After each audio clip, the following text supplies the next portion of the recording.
दीर्घ म्हणजेच दुसरा उकार युक्त शब्द.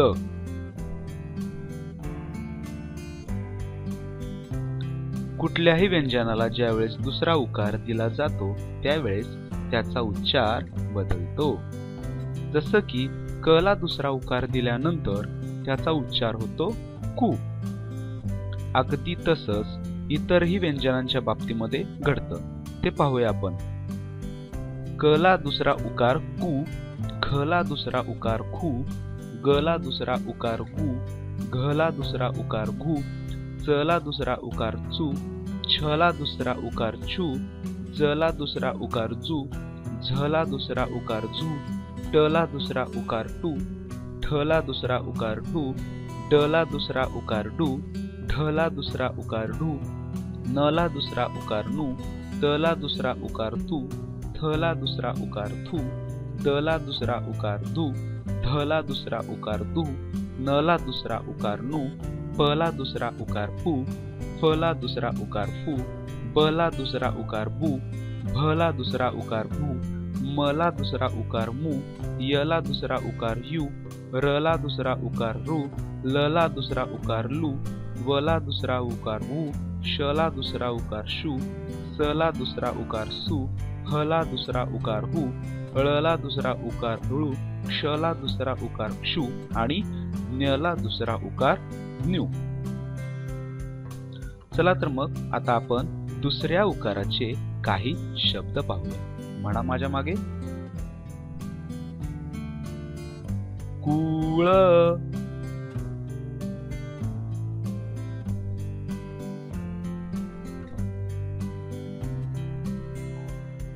काजू,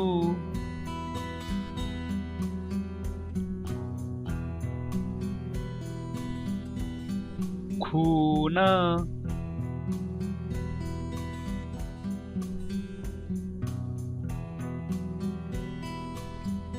खडू,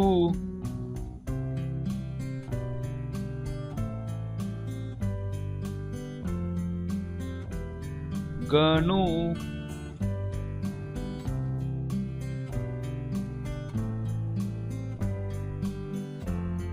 गुळ,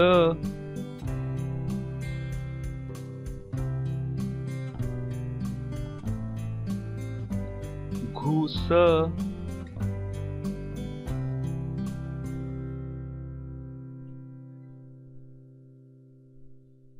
चूल,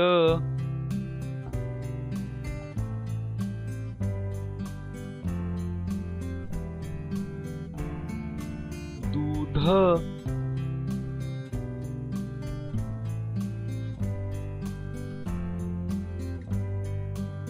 तूप,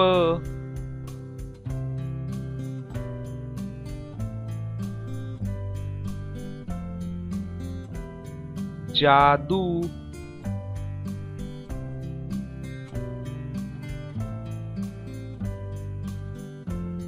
फूल,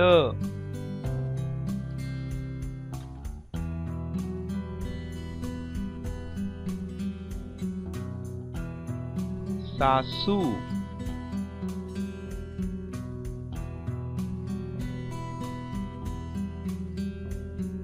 नातू,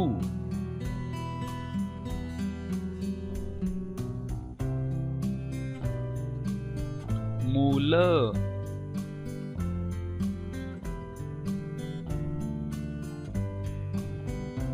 एकूण,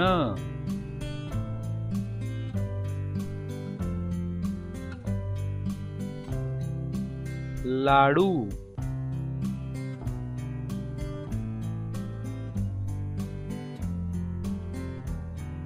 सून,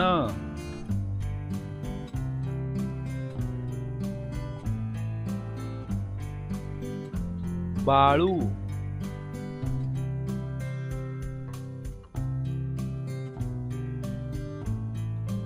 कापूस,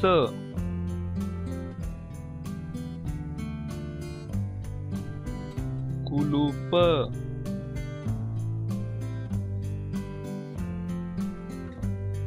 खजूर,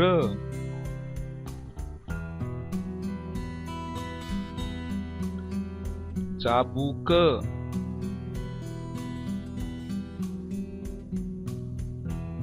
तराजू,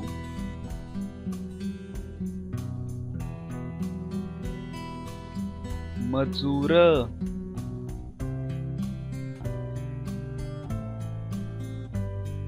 लसूण,